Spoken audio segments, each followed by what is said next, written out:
এবার বাংলাদেশ থেকে পালাতে বাধ্য হলেন শেখ হাসিনা। ভারতেও দিল না তাকে ঠাঁই। কিভাবে পতন হয়েছে তার, সেই বিষয়ে দেখুন পুরো ভিডিওর বিস্তারিত তথ্যে। ক্ষমতা কখনোই সবার সবসময় থাকে না, এটা বাংলাদেশে আবারও প্রমাণ হলো। যে ক্ষমতার বড়াই করছে এতদিন, সেই ক্ষমতা যেন একদিনই শেষ হয়ে গেল তার।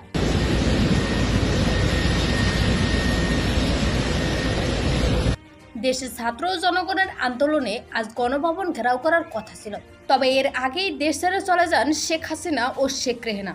জানা যায় সাময়িকভাবে ভারতের কলকাতায় গেলেও সেখান থেকে লন্ডনে যেতে বাধ্য হয়। অন্যদিকে শেখ হাসিনা দেশ ত্যাগ করার পর তার গণভবন ঘেরাও করে সাধারণ মানুষ।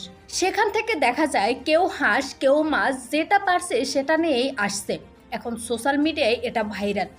তবে শেখ হাসিনাকে নিয়ে আপনার এক লাইন মন্তব্য বলে যান।